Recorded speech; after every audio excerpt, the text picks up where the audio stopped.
तो दोस्तों, आप ये दो रेखाएं देख रहे हैं, रेखा एल और रेखा एम। इन दोनों को अगर हम कितना भी आगे बढ़ाएं तो ये दोनों एक दूसरे को कभी प्रतिच्छेद नहीं करेंगे, यानी कि कभी भी किसी बिंदु पे मिलेंगे नहीं, काटेंगे नहीं एक दूसरे को।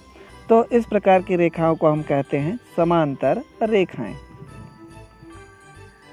अब जरा इन रेखाओं को देखिए, ये दोनों रेखाएं एक दूसरे को एक बिंदु पे काट रही हैं, तो ऐसी रेखाओं को हम तिर्यक रेखाएं कहते हैं। तिर्यक रेखाएं जहाँ पे एक दूसरे को प्रतिच्छेद करती हैं, उस बिंदु पे 4 कोण बनते हैं। विपरीत दिशा में बने हुए दो कोणों के जोड़ों को हम शीर्षाभिमुख कोण कहते हैं। शीर्षाभिमुख कोणों के माप हमेशा बराबर होते हैं। इस चित्र में कोण 1 और कोण 3 शीर्षाभिमुख कोण हैं और कोण 2 और कोण 4 शीर्षाभिमुख कोण हैं। कोण 1 और 3 का माप बराबर होगा, कोण 2 और कोण 4 का माप बराबर होगा। हम जानते हैं कि कोई भी कोण दो भुजाओं से मिलकर बनता है। जब दो कोण इस प्रकार हों कि उनकी एक भुजा उभयनिष्ठ हो, तो ऐसे कोणों को आसन्न कोण कहते हैं।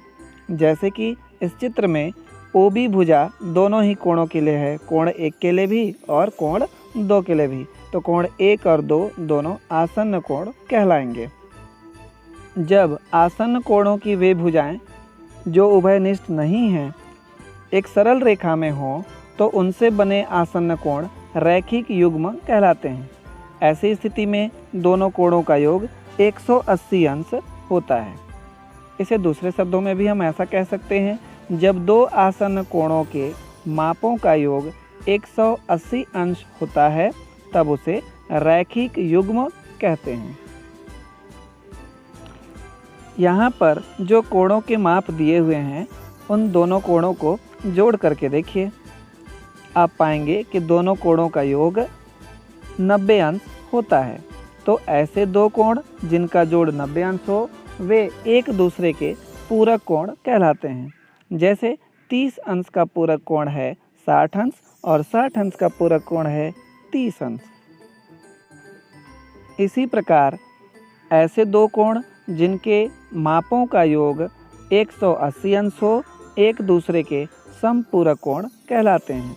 जैसे कि 100 अंश का समपूरक कोण है 80 अंश, 80 अंश का समपूरक कोण है 100 अंश।